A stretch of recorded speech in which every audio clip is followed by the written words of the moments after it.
تیسرا کلمہ عرش سے فرش تک کیسے آیا؟ تیسرے کلمے کی طاقت دیکھیں۔ ذہنی سکون کے لیے تیسرا کلمہ، نظر بد دور کرنے کے لیے تیسرا کلمہ، شیطان کو دور کرنا ہو تو تیسرا کلمہ۔ بسم اللہ الرحمن الرحیم۔ دور حاضر کے معاشرے میں طرز زندگی اور بود و باش جس اثرات کے ساتھ تبدیل ہوتا نظر آ رہا ہے وہ کسی کی نگاہ سے پوشیدہ نہیں، لیکن اس حقیقت سے بھی انکار نہیں، بعض حساس قلوب اذیت میں مبتلا ہیں اور اس خواہش و سعی میں مصروف عمل ہیں کہ معاشرہ اصلاحی کاوشوں کا اثر قبول کر لے اور اسلامی طرز زندگی کو اپنائے۔ ذکر الہی دراصل قرب الہی کی خاطر اللہ کو یاد کرنے کا نام ہے، یعنی زبان پر حمد و تسبیح اور تکبیر و تہلیل کے کلمات کا جاری رہنا۔ ذکر کی فضیلت اس سے بڑھ کر اور کیا ہوگی کہ خود اللہ سبحانہ و تعالی بھی یاد کرے گا۔ پھر ارشاد باری تعالی ہے کہ شکر کرو ناشکری نہ کرو۔ شکر کا مطلب ہے کہ اللہ کی دی ہوئی نعمتوں اور خداداد صلاحیتوں اور قوتوں کا اعتراف کرنا اور زبان سے تعریفی کلمات کا ادا کرنا۔ ان قوتوں اور صلاحیتوں کو اللہ کی نافرمانی میں صرف کرنا اللہ کی ناشکری یعنی کفران نعمت ہے جس سے بچنے کا حکم دیا گیا ہے۔ واضح ہے کہ علماء کرام نے عوام الناس کے عربی سے ناواقفیت کی بنا پر ان کی سہولت اور آسانی کے لیے 6 کلموں کو مرتب کر کے نام رکھے تاکہ عوام الناس کے عقائد درست ہوں اور ان کے لیے ان کلموں کو یاد کر کے مختلف مواقع میں پڑھنا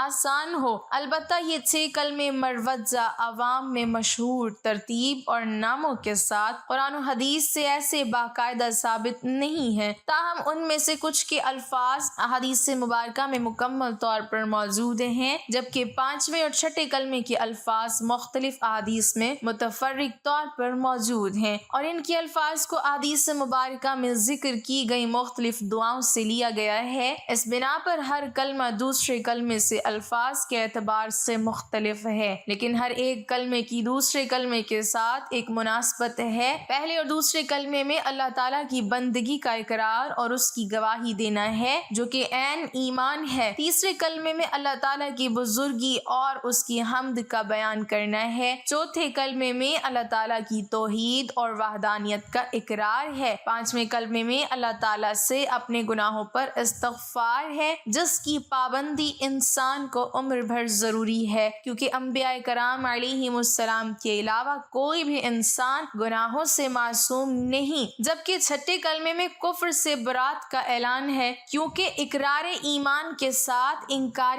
کفر بھی ایمان کا لازمی حصہ ہے۔ ذکر اللہ تعالیٰ کے قرب و رضا اور انسان کی روحانی ترقی کا مؤثر ترین ذریعہ ہے۔ قرآن کریم کی متعدد آیات ذکر اللہ کی کثرت کی ترغیب میں آئی ہیں۔ جناب رسول اللہ صلی اللہ علیہ وسلم نے بھی اپنے قول و عمل سے ذکر اللہ کی ترغیب و تلقین فرمائی ہے۔ چنانچہ حضرت عبداللہ بن بصر رضی اللہ تعالی عنہ سے روایت ہے کہ آپ نے فرمایا تمہاری زبان اللہ کے ذکر سے تر رہے۔ حضرت معاذ بن جبل رضی اللہ تعالی عنہ بیان کرتے ہیں کہ میں نے رسول اللہ صلی اللہ علیہ وسلم کی خدمت میں عرض کیا اعمال میں سے کون سا عمل اللہ تعالیٰ کو زیادہ پسند ہے؟ آپ صلی اللہ علیہ وسلم نے ارشاد فرمایا تمہاری موت اس حال میں آئے کہ تمہاری زبان اللہ کے ذکر سے تر ہو۔ کثرت سے ذکر کی تو کوئی حد نہیں ہے، اس میں ہر شخص اپنی استعداد کے مطابق کثرت کر سکتا ہے۔ البتہ بعض کلمات ذکر کی فضیلت ایسی ہے کہ ان کی قلیل مقدار بھی ثواب کے بڑے ذخیرے جمع کرنے کے مترادف ہیں۔ ان میں سے بہت سے کلمات ذکر کے متعلق احادیث مبارکہ میں ان کی مقدار اور فضیلت بیان فرمائی گئی ہے۔ انہی کلمات میں سے روزانہ کے مختلف اذکار، تسبیح، تحمید، تکبیر، تہلیل، استغفار اور درود شریف کے بارے میں مختلف اعداد بھی بیان کیے گئے ہیں اور بہت سی احادیث میں صبح و شام 100 مرتبہ تسبیح، تحمید، تکبیر، تہلیل، استغفار اور درود شریف کی ترغیب دی گئی ہے۔ ذیل میں ان اذکار سے متعلق احادیث کو بالترتیب ذکر کیا جاتا ہے۔ ہمارے ہاں جو تیسرا کلمہ معروف ہے جس کے اندر بنیادی طور پر تسبیح، تحمید، تکبیر، تہلیل اور لا حول ولا قوت الا باللہ کے کلمات ہیں، اسے احادیث مبارکہ میں الباقیات الصالحات ہمیشہ رہنے والا نیک اعمال قرار دیا گیا، چنانچہ معجم صغیر الطبرانی میں ہے کہ حضرت ابو ہریرہ رضی اللہ تعالی عنہ سے روایت ہے کہ جناب نبی کریم صلی اللہ علیہ وسلم نے ارشاد فرمایا اپنے حفاظت کا انتظام کرو۔ کسی نے پوچھا یا رسول اللہ کسی دشمن کے حملے سے جو درپیش ہے؟ حضور صلی اللہ علیہ وسلم نے فرمایا نہیں، بلکہ جہنم کی آگ سے حفاظت کا انتظام کرو، اور وہ سبحان اللہ والحمد للہ ولا الہ الا اللہ واللہ اکبر لا حول ولا قوت الا باللہ کا پڑھنا ہے۔ یہ کلمات قیامت کے دن آگے بڑھنے والے کلمے ہیں، یعنی یہ کلمات سفارش کریں گے یا آگے بڑھانے والے ہیں کہ پڑھنے والے کو جنت کی طرف بڑھاتے ہیں، اور پیچھے رہنے والے ہیں کہ سفارش کریں اور نجات دلانے والے ہیں، اور یہی باقیات صالحات ہیں۔ اسی طرح مصنف ابن ابی شیبہ میں حضرت عبداللہ بن ابی اوفی رضی اللہ تعالی عنہ سے روایت ہے کہ ایک شخص نبی اکرم صلی اللہ علیہ وسلم کے پاس آیا اور کہنے لگا کہ میں قرآن پڑھنے کی استطاعت نہیں رکھتا، آپ مجھے کچھ ایسا سکھا دیں جو مجھے قرآن کی جگہ کفایت کر جائے۔ تو آپ صلی اللہ علیہ وسلم نے ارشاد فرمایا کہو سبحان اللہ والحمد للہ ولا الہ الا اللہ واللہ اکبر لا حول ولا قوت الا باللہ۔ حضرت حسن بصری رحمۃ اللہ علیہ سے مرسلاً روایت ہے کہ آپ علیہ السلام نے فرمایا دن میں 30 مرتبہ سبحان اللہ والحمد للہ ولا الہ الا اللہ واللہ اکبر لا حول ولا قوت الا باللہ العلی العظیم کہنا ایسا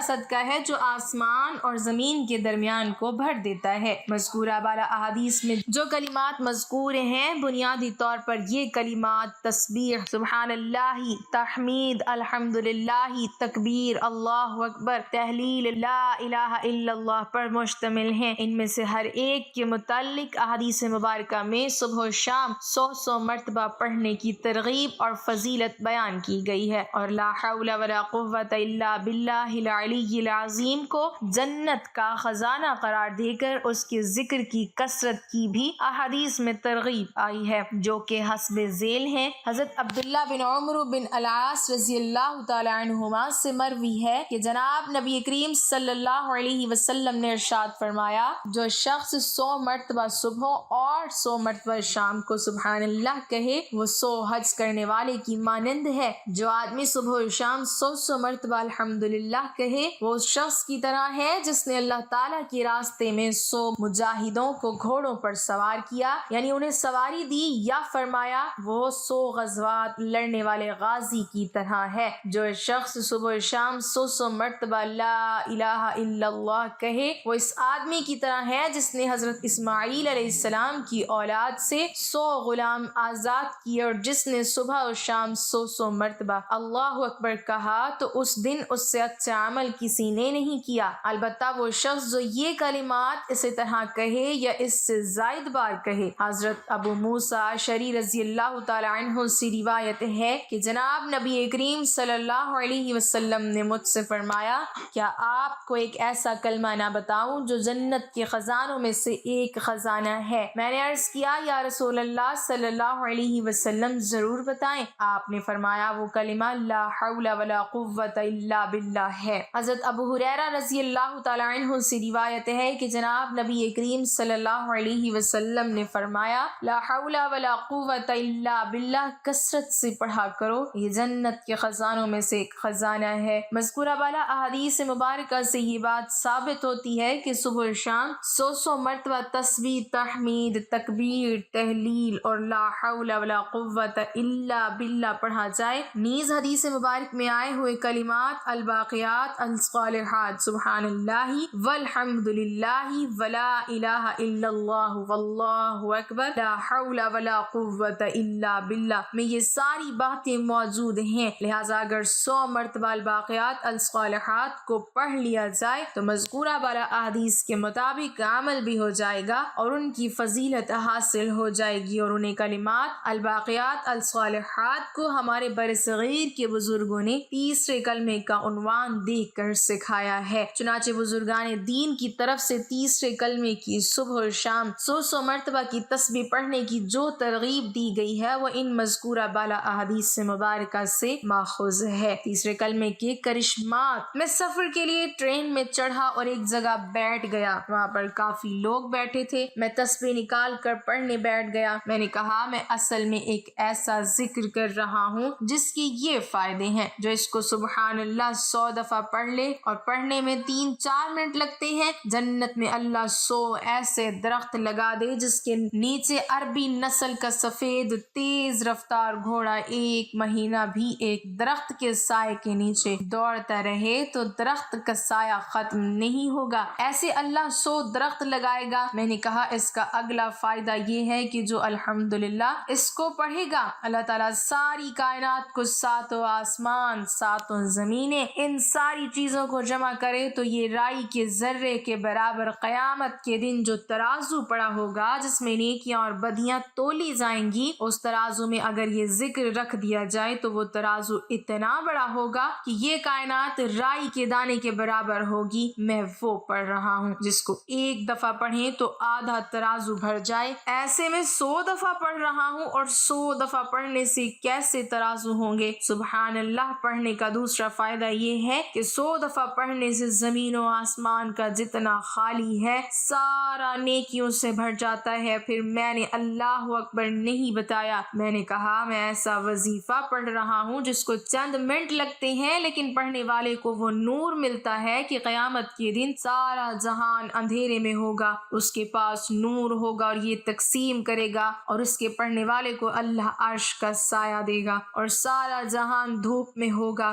زمین تانبے کی ہوگی اور اللہ کا جلال ہوگا، اور کوئی وارث نہیں ہوگا سوائے مدینے صلی اللہ علیہ وسلم والے کے، اور یہ وہ ذکر ہے جس میں عرش کا سایہ نصیب ہوگا۔ ایک فائدہ یہ ہے کہ دنیا کے سارے غم، ہم، فکریں، دردیں، سوز، پریشانیاں، مسائل، مشکلات، تکلیفیں، جادو، بندشیں، اولاد کے مسئلے، گھر کے مسئلے، رزق کے مسئلے، صحت کے مسئلے، نوکری کے مسئلے، تجارت کے مسئلے، زندگی کی ناکامیاں، مشکلات، یہ سارے مسائل لا حول ولا قوت الا باللہ العلی العظیم، اور باقی 99 جو فائدے ہیں اللہ نے اٹھا لپیٹ کر رکھ دیے ہیں۔ کیوں؟ یہ دنیا چھوٹی، اس کی بقا چھوٹی، اس کی مشکل چھوٹی، اس کے مسئلے تھوڑے، دنیا تھوڑی، اس کے غم تھوڑے، دنیا تھوڑی، اس کی خوشیاں تھوڑی، آخرت بڑی، اس کی مشکلات بڑی، آخرت بڑی، اس کی خوشیاں بڑی۔ اب جب میں نے انہیں فائدے بتائے کہنے لگے کہ کمال ہے، آپ نے تو بڑے اچھے انداز میں فائدے بتائے ہیں۔ ناظرین اب جانیے تیسرا کلمہ عرش سے فرش تک کیسے آیا۔ علماء کرام اور مفسرین نے تیسرا کلمہ کا ذکر کرتے ہوئے لکھا ہے کہ حضرت ابن عباس رضی اللہ تعالی عنہ فرماتے ہیں کہ اللہ تعالیٰ نے عرش بنایا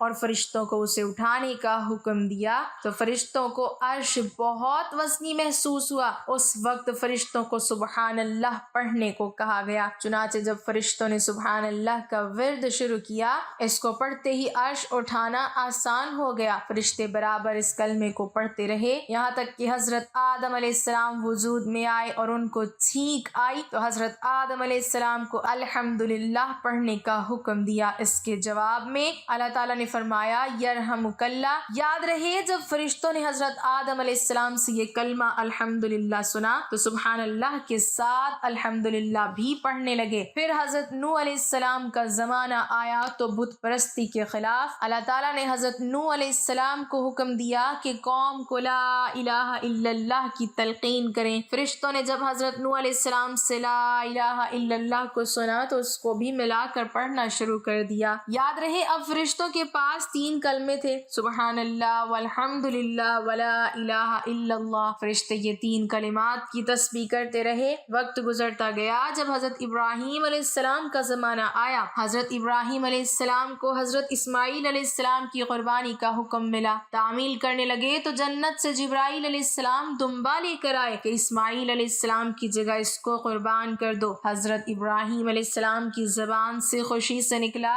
اللہ اکبر۔ جب فرشتوں نے حضرت ابراہیم علیہ السلام سے اللہ اکبر سنا تو اس کو بھی ملا لیا اور یوں پڑھنے لگے سبحان اللہ والحمدللہ ولا الہ الا اللہ واللہ اکبر۔ اب فرشتے ان 4 کلمات کی تسبیح کرتے رہے، وقت گزرتا گیا۔ پھر جب ہمارے پیارے نبی حضرت محمد مصطفیٰ صلی اللہ علیہ وسلم کو دنیا میں بھیجا گیا تو کیسے یہ کلمہ کلمہ مکمل ہوا۔ ناظرین، ایک بار حضرت جبرائیل علیہ السلام نے حضور نبی کریم صلی اللہ علیہ وسلم کو تیسرا کلمے کے پہلے واقعات کے بارے میں بیان کیا اور بتایا کہ کیسے کیسے فرشتے ان 4 کلمات کو جمع کر کے ان کی تسبیح کرتے ہیں۔ سبحان اللہ والحمد للہ ولا الہ الا اللہ واللہ اکبر۔ ناظرین محترم، جب آپ صلی اللہ علیہ وسلم نے ان 4 کلمات کی تسبیح کو سنا تو آپ صلی اللہ علیہ وسلم نے اظہار تعجب کے لیے فرمایا: لا حول ولا قوت الا باللہ العلی العظیم۔ ناظرین، جب فرشتوں نے نبی کریم صلی اللہ علیہ وسلم سے یہ آخری حصہ سنا تو اس حصے کو بھی ملا کر تیسرا کلمہ تمجید کی صورت میں بنا دیا اور ان کلمات کی تسبیح کرنے لگے جو جاری و ساری ہے۔ اللہ پاک ہمیں بہتر عمل کرنے کی توفیق عطا فرمائے اور ہمیں نیکوکاروں میں شامل کرے،